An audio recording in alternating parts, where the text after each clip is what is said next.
राजनीतियाव कम्पालसन थायो, राजनीतियाव कम्प्रमाइज थायो।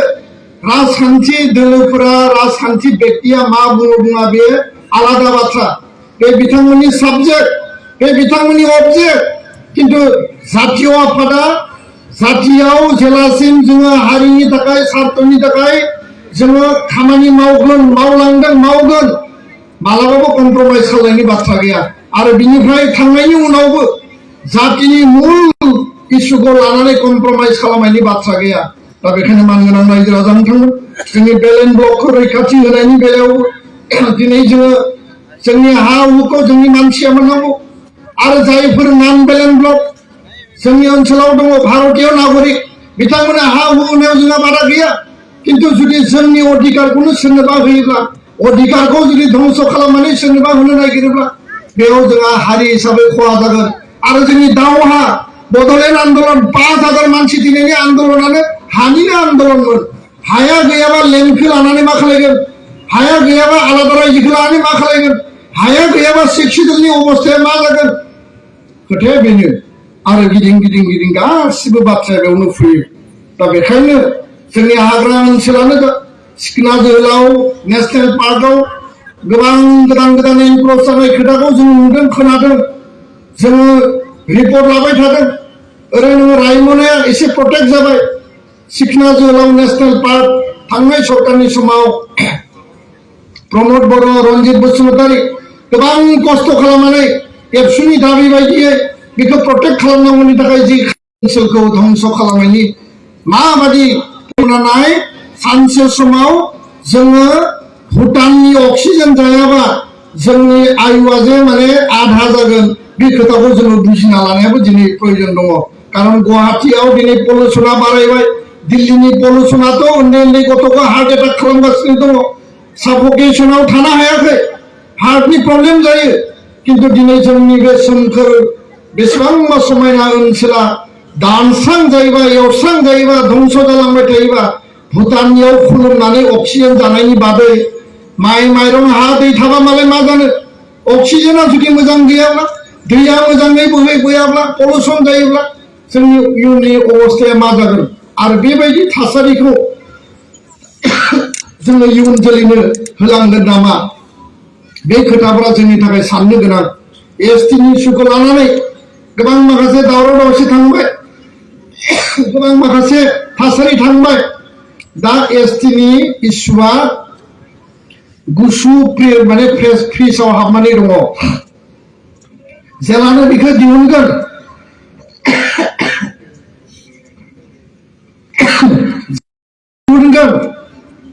अब्लानो बियो ओंखारफिनगोन।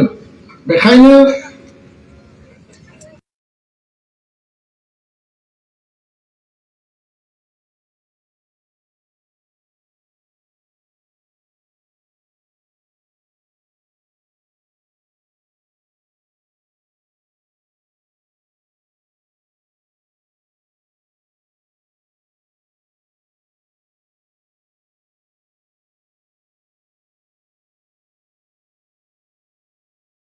सासे एमपिया कुइसन सोंदोंमोन आरो बिनि एन्साराव बुंदों, एमपिनि कुइसनाव एन्सार होदों भारत सरकारा जे बियो जोंनियाव रिसिभ जाबाय आरो आरजिआइआव नेशनेल कमिशन फर शिड्यूल ट्राइबआव नायबिजिरनानै बिनि थाखाय थांखि आजावगोन। जों बुंदों जे 45 लाख ट्राइबेल 2 कोटी गोदानै हाबनो नागिरनाय ट्राइबेल जानो नागिरनाय जनसंख्या 600 बोसोर रायजो खुंनाय नङा होमबा मोनसे माहारि आरो राजा महाराजा फोलेरनि जोंनि ओनसोलाव रायजो जानाय मोनसे माहारि, बिथांमोना बायदिसिना अधिकार लानानै थांना थानायाव जोंहा बादा गैया। बिथांमोननि अधिकारनि थाखायबो जों दङ। किन्तु थाखानाय ट्राइबेलफोरनि अधिकारखौ ध्वंस खालायोब्ला जोंनि गथ' गथाया स्कुल कलेजाव एडमिसन मोननाय नङा, जोंनि गथ' गथाया साख्रि बाख्रि मोननाय नङा। जोंनि बिटिसिआव, बिटिआरआव आरो सारा आसामाव एसटिनि थाखाय जेसेबां पलिटिकेल रिजार्भेसन दङ, काउन्सिलाव, एसेम्ब्लियाव, एमपिआव, बे गासिबो बिसोरनि दखलाव थांगोन। स्कुल कलेजनि admission, doctor, engineer, IIM, IIT जि जाया मानो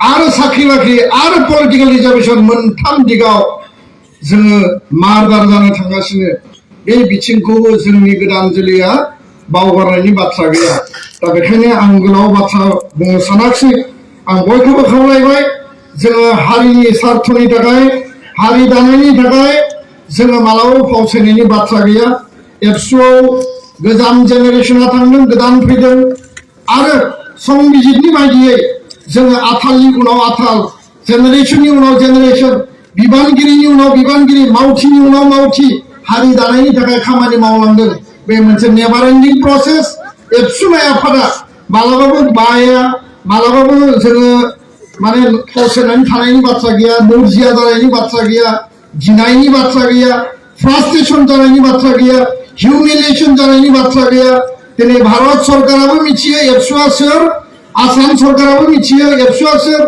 पृथिबीया दिनै मिथियो दुलाराय बर' फरायसा आफादा मोनसे डिसिप्लिन सिस्टेमेटिक आरो गावनि जातिनि स्वार्थनि थाखाय संग्रामि सिन्ताजों जांख्रिखांनायनि सिन्ताजों हाबा मावग्रा आफाद आरो बे आफादखौ दुर्बल खालामनो थाखाय इसिङाव थानाय बाहेरायाव थानाय जायफोर सिन्ता खालाया मानो सोरबाया गोदान फरायसा आफाद दानो नागिरथों सोरबाया दाथों सोरबाया माबा माबि षड़यन्त्र खालामथों बेबायदि परिबेश परिस्थितिखौ जों अलरेडि प्रमाण खालामबाय आरो बे प्रमाणा बेनो एबसु नाय संगठना बेजों दुर्बलबो जाया लोरबांबो जाया सोरबा साननो हानाय एबसुनि सरकार फैबा एबसुआ स्ट्रं जागोन एबसुनि सरकार गैयाबा एबसुआ दुर्बल जागोन एबसु नाय आफादनि रावबो पार्मानेन्ट बिदि सरकारबो गैया रावबो बेबायदि स्टुरबो गैया एबसुआ जातिनि आफाद जातीय संगठन बर' हारिनि स्वार्थनि थाखाय एबसु नाय आफादा थागोन सरकारा फैगोन आरो थांगोन